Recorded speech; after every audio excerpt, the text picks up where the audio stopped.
Family and fellow soldiers, I'm the Professor, and this is the Moment of Truth. Friday's release of millions of pages related to Jeffrey Epstein provided a closer look at his connection to world elites from Hollywood to Washington, Wall Street, to Buckingham Palace and beyond. President Trump is mentioned more than 1,000 times in the newly released documents, reflecting a long-standing social and business connection between the two men. Several other high-profile men are in the documents, including Peter Thiel, who in one of several emails was revealed to write, "That was fun. See you in 3 weeks." The context of the email exchange is unclear. Bill Gates shows up in an email written by Epstein, where Epstein claims Gates contracted an STD from a, quote, Russian girl and sought antibiotics to hide it from his wife. A spokesperson for Gates called the claims absurd and completely false.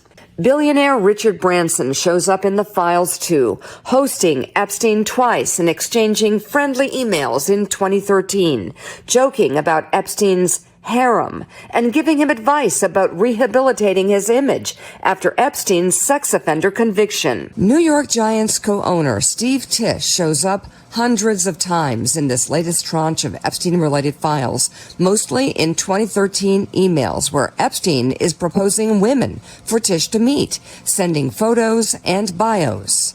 In one exchange, Tisch asks if a woman he met at Epstein's home is a, quote, working girl, and Epstein replies, NWVER. Then asks for Tisch's phone number, saying he doesn't like, quote, records of these conversations. Later, Epstein tells Tisch, you did well, and that the woman wants to see a play, but is freaked out about his age. In a statement, Tisch wrote in part that he did not take Epstein up on any of his invitations and never went to his island. The UK's Prince Andrew is shown in never-before-seen photos on a floor on all fours with an unidentified female, along with more exchanges with Epstein, arranging dinners and offering meetings with women. And another where Andrew invites Epstein to come here to BP, referring to Buckingham Palace. One other notable, the director of the newly released documentary Melania, Brett Ratner, appears in the newly released documents, including this photo of Ratner on a couch next to Jeffrey Epstein, with Ratner's arm around an unidentified female, and Epstein sitting shoulder to shoulder with another female, both of their faces obscured. And one of the reasons why there was a wait, lawmakers claimed that the documents needed to be poured through to protect the victims. And yet, victims were not protected, it appears, in these documents. Tell us about it. I counted the names of more than 40 known and suspected survivors of Jeffrey Epstein and Ghislaine Maxwell just in my cursory review of the documents. And of course, on Friday, one of the first things I found was a driver's license of a known survivor, someone who testified at Ghislaine Maxwell's trial with her photo completely unredacted, something that Todd Blanche had pledged in his Friday press conference that we would absolutely not see. And in addition to her driver's license, one of the things that I discovered was handwritten notes from and a typewritten memorandum from a July 2021 meeting she had with prosecutors. And the purpose of that meeting was to assess her credibility on the stand at Ghislaine Maxwell's trial by probing her about the most intimate details of her life and background. Things like her romantic history, her history of substance abuse, and her subsequent recovery and sobriety. In and amongst the more than 180,000 images released are these pictures showing the then Prince Andrew kneeling over and touching a female whose identity has been hidden. There's no context, location or date provided. Jeffrey Epstein's victims do not believe they've yet been given the whole truth. When the president signed the bill in November, it was to release all the files. All the files need to be released. They haven't been released. So that's what closure looks like. That's what justice looks like, whether anyone's prosecuted or not. Get the full information out there so the public, the survivors, and everyone can really know what's going on. Gloria Allred, a prominent civil rights attorney, represents many of Epstein's victims. She gave her reaction to the latest release of files. Many of the names of my clients who have been Jane Doe for many, many years were in fact published. And this is devastating to them, and we have to deal with that. It was the best of times and the worst of times for the kind of slime that hung out with the Jeffrey Epsteins of the world. Now, the Trump administration made sure that this news got put out on a Friday. That's the day when the white media likes to bury big news. Fridays are the news dump day. But the entire reason that I decided to make the Epstein Files the subject of this morning's briefing is because there's way too many people who are getting jolly in the behind about this, as if they're expecting, I don't know, something to happen. You can tell the people who watch way too much fictional TV. They watch way too many TV shows and movies. So let's go ahead and get the most obvious thing out of the way now. Widespread publicity does not translate into widespread punishment. Even with the massive coverage that this is getting, it's still being treated as basically celebrity gossip and scandal. It's not being treated as a law enforcement imperative. Already you can see the pale hand of privilege with its satanic thumb on the scales. Just look at some of the seedy characters involved, like Prince Andrews. Oh, I'm sorry, is it still Prince anymore? You got photos of him and he was, well, doing the kind of stuff that these royal perverts have been doing since their barbarian tribes tried to gain respectability by calling themselves kings. But this goes to prove you can take the savage out of the cave, but you can't take the cave out of the savage. These royal reprobates have always had their little private getaways where they would go and do the most degenerate behavior imaginable, especially to children. Understand something, family. When you were taught those so-called children's fables like Hansel and Gretel or the Pied Piper of Hamelin or Little Red Riding Hood, historically, those stories actually pertain to real things that were happening in Europe, and not just in a couple of small hamlets somewhere. Since at least the days of the Romans, the rich and powerful in white society have always made a culture out of preying on children, and making it where, well, at least for them, they make sure that children are always in the bullseye. Whenever these creeps are around, there's always some place that they got where they and their friends are abusing children like there's no tomorrow. Now, the white media is making a big deal out of saying that there were people who had their photos put out there. Some of these victims, they actually had their faces put out there. They're only making a big deal of that because these are white men who are being accused. Can you remember what the women who accused Harvey Weinstein looked like? I'm talking about the ones that he was convicted of raping. Anybody see their pictures? Anybody remember them? Because I don't. Now compare that, on the other hand, with what happened to, say, Bill Cosby. In that case, you didn't have anybody who was bashful about having their identity out there, because most of them were thinking to themselves that they would either get themselves some notoriety, or perhaps they would tee old Cosby up for a quickie lawsuit. There were entire magazine covers that had all of the accusers putting their faces out there. So where was the concern about concealing the identities of the accusers then? In fact, when the person that the white media is accusing of sexual assault is black, they have to make sure that you know that the accuser is white if they are. Bill Cosby, Jonathan Majors, and others, they make sure you know it's a white person who's making the accusation. Jack Johnson, Emmett Till, Michael Jackson, whomever, that's the format. And that's how they go ahead and funnel that collective will. Hey, everybody, let's get on code. You know the drill. That's how they do it. Well, at least when the accused is black.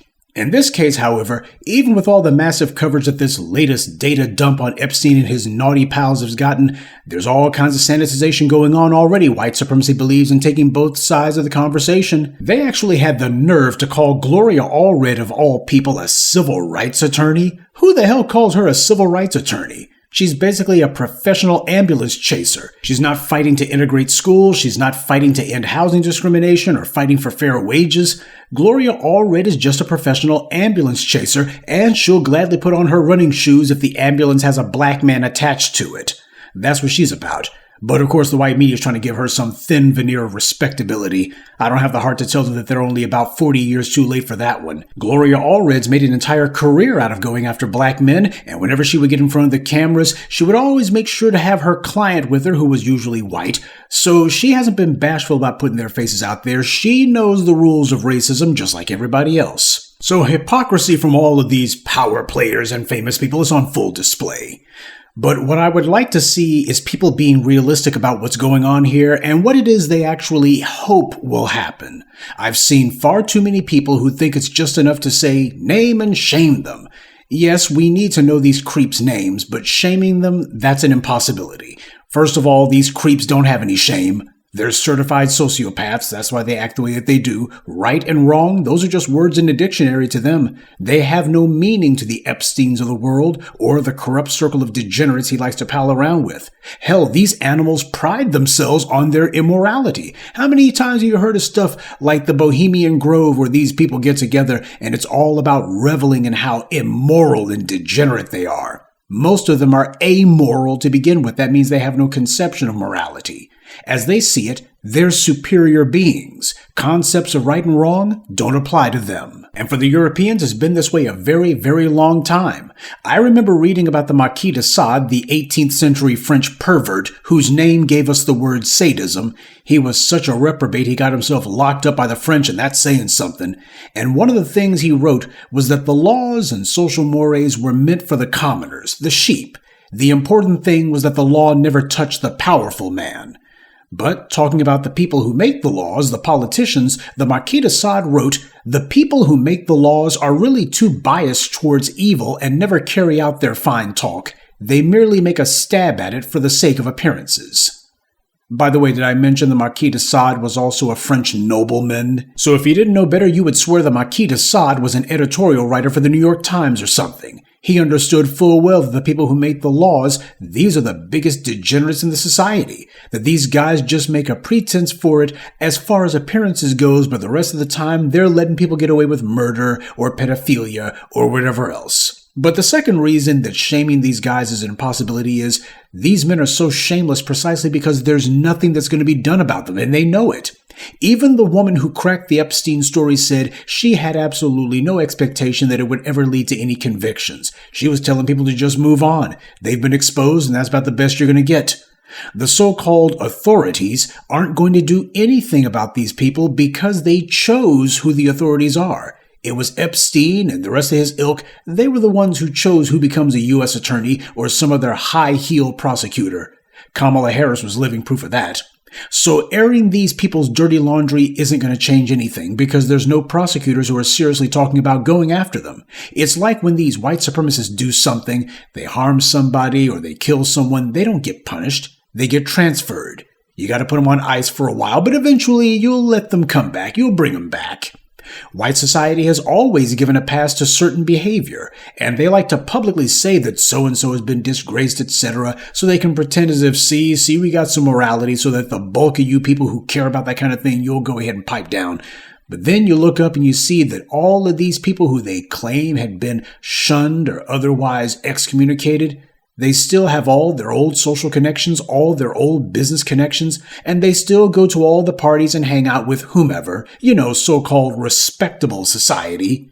Roman Polanski raped and sodomized a child. He's been a fugitive for 50 years, and yet Hollywood literally went out of their way to honor him by sending him an Academy Award across the ocean, and just to show that they weren't bashful about being associated with him, they had Harrison Ford personally hand-deliver it to him. And it didn't stop there. There's been a number of other Hollywood celebrities and figures who like to happily hang out with a man who everyone knows raped and sodomized a child. After Epstein was convicted for pedophilia, Richard Branson himself reached out to him and said that Bill Gates, another person mentioned prominently in the Epstein Files, could vouch for him. Quote, "I think if Bill Gates was willing to say that you've been a brilliant advisor to him, that you slipped up many times ago by sleeping with a 17-and-a-half-year-old woman and were punished for it, that you've more than learnt your lesson and have done nothing that's against the law since." The dirty vouching for the absolutely filthy. And the white media would be going right along with that if he had tried it, laundering the feces-covered reputation of these scum. And unlike with black celebrities, the white media lets you go ahead and live down that stuff. If you're white, they'll let you live it down, and they won't mention your indiscretions afterwards. They'll just say, it's old news, he made a clean slate of it, everyone's moved on. Yeah, you see, the same way that the Marquis de Sade said that the lawmakers were a bunch of reprobates too biased towards evil to carry out their fine talk, the same thing goes for these chattering heads of the white media. They're just as bad. They're the ones who actually launder the reputations of these scumbags. Cleaning up these degenerates' reputation is a group sport, just like white supremacy. And finally, I gotta bring up Kamau Dumbbell. He was so hot and bothered to make a documentary about Bill Cosby and to pretend as if every unsubstantiated rumor about him was somehow gospel truth. Viacom, now Paramount Skydance, gave him millions to make that hit piece because the white executives who were getting dragged by MeToo desperately wanted to change the subject. So they got their fool Dumbbell to do their dirty work for them. And his lie that he used was to claim, well, this is about powerful men abusing their power. Bill Cosby was not and has never been a powerful man. He was just a celebrity, a plain vanilla celebrity. He couldn't make or break anyone's career. Nobody came to kiss his ring. He wasn't some power broker. He wasn't a shot caller or an influence peddler. It's asinine to call a comedian a powerful man. On the other hand, here you have the actual powerful men, the most powerful men on the planet. And predictably, Kamal Dumbbell hasn't said a word. He's not trying to get some white media types to give him money to go after them. And these accusations actually have been confirmed. I mean, if you look at the people in the white media who Kamal Dumbbell wants to get in good with, people like Barry Weiss and others, you find that their names are all over the Epstein Files. But you know whose name hasn't been showing up in the Epstein Files being associated with Lolita Island or any of that pedophile crap? Bill Cosby. Oh, the white media tried to make a big deal saying, well, Bill Cosby was mentioned by Epstein in regards to his house. Yeah, Bill Cosby had a house that apparently was across the street from Epstein, but that's about as far as their association went. Other than Epstein apparently had designs on the house, he was hoping to himself that he could actually buy Bill Cosby's home, because the way that Bill Cosby was getting dragged in court as far as Epstein was concerned, he was licking his chops and thinking, man, Bill Cosby's house is going to go up for sale sooner or later. It has to, and it's going to sell for fire sale prices. I might as well go ahead and position myself for it. That was about the extent of Bill Cosby and Jeffrey Epstein's dealings. Jeffrey Epstein scheming on how he's going to take Bill Cosby's home out from under him. But the white media tried to report on that as if Bill Cosby was making daily trips to Lolita Island. That's the way they were trying to talk about it. What it means is they got their narrative, and they know that stuff like this, as long as they devote one sentence to Epstein, they can go ahead and devote an entire BS article to dragging some black person's name through the mud. They know exactly what the format is. As do people like Kamal Dumbbell. Yes, Epstein's lecherous pals aren't the only ones getting exposed. All these fools, morons, and useful idiots who help to distract from these guys and try to get attention onto any black person they could. These people like Kamal Dumbbell are now undeniably shown to be no better than the trash whose disgusting behavior they were trying to cover for. This is how white power has always operated. It's just that up until now, it was black people who were the main targets for these scumbag sexual depravity behind closed doors. And of course, it's the richest, most powerful figures in the world who are involved. Of course they are. Pedophiles are almost never lone wolves. They always run in packs. And as we saw with that reprobate degenerate judge who tried to heap some sort of sympathy onto Dylan Roof, these guys who have these powerful positions, they're the worst bad actors in the group. And when we see this behavior over and over and over again, that lets us know that that's a culture that we're dealing with. But of course, that's a discussion the dominant society has never been ready to have. But yes, the rich and powerful, they've been doing exactly the kind of garbage that everybody thought that they were. And the richer they are, the dirtier they are. It just goes to show, though, that the old saying is true. Behind every great fortune lies an even greater crime. Or rather, crimes. Good day, and be one. I'd like to take a moment to mention some of our contributors. Charles Hairston, Stay Positive, R. Laz, Ronald Waits, and Charles Thompson. Salute to them and thank you to everyone for listening, liking, and sharing this message. Black empowerment only exists because of you.